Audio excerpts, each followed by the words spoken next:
Wow. Gusto ko bang malaman kung paano lutuin ang butter garlic chili mackerel? Tara, samahan nyo ko. Lutuin natin to. At ayan po, sisimulan na natin na magluto. Siyempre, ito po, dumuli tayo ng mackerel. So, ito po yung isda natin, yung large ang bilhin nyo. Kung gusto nyo pong gumamit tayo ibang isda, pwede po yung hamor or yung tilapia. So, ayan po. First, lagyan po natin siya ng salt. Yan.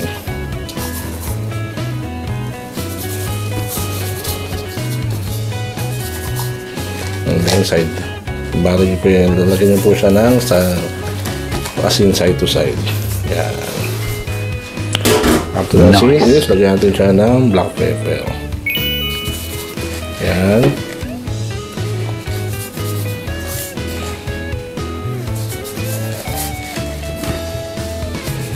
So, ayan. And then, set aside po muna natin siya. At ayan po, tara, samahan nyo ako. Fry na natin yung ating fish. So, ayan po, lagay po natin yung ating wok. And then, maglalagay po tayo ng ating mantika. So, damihan nyo po yung ating mantika para ma-deep-fry natin yung ating isda. So, ayan po.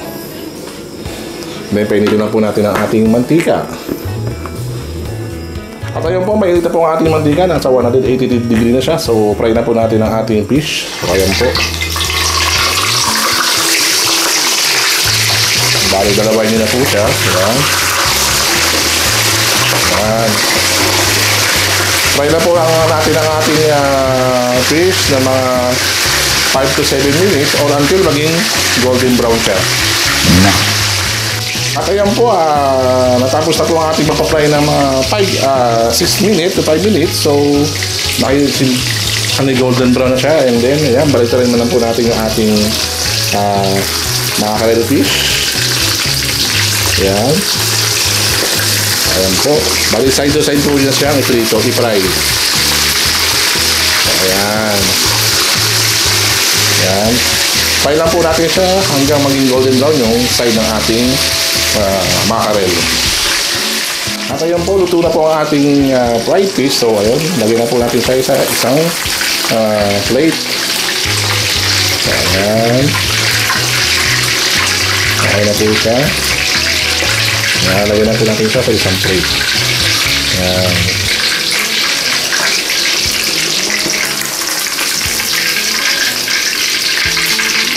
Ayan, drain lang po natin yung ating oil.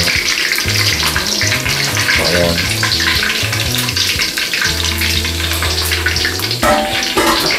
And then, patayin po natin ang ating stove. And then, tanggalin po natin ang ating mantika. And linisin po natin yung ating wok.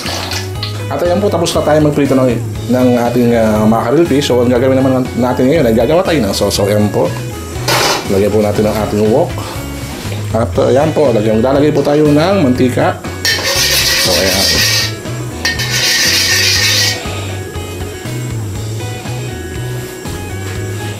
So, ayan, okay na po siya. So, lagyan na po natin yung ating butter. So, ayan.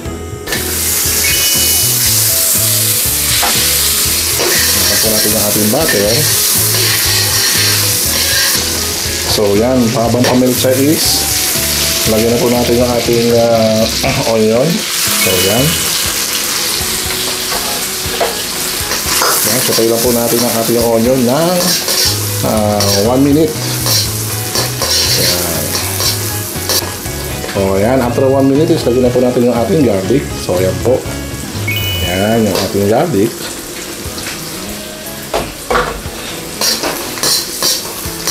Yan, sutay lang po natin yung ating garlic hanggang sa lubas yung kanyang aroma.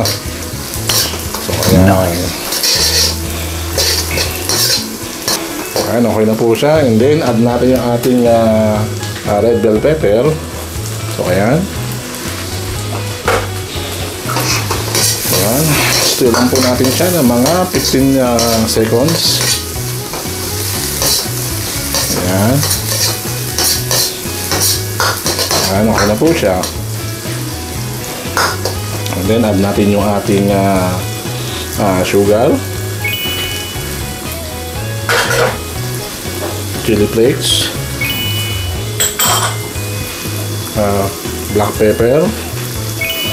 And then yung ating oyster sauce. So yan.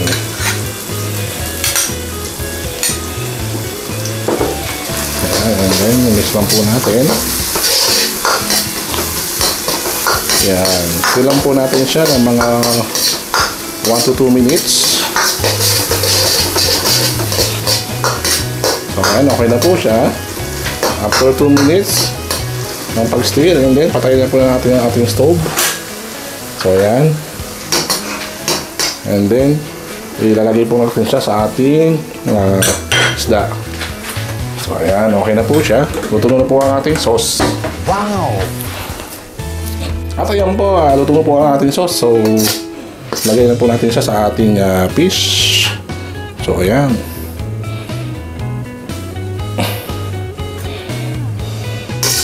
Isa pa po.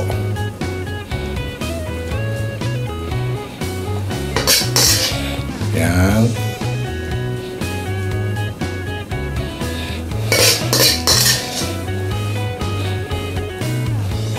So, ayan po, okay na po. Luto na po ang ating garlic butter, chili, mackerel. Wow!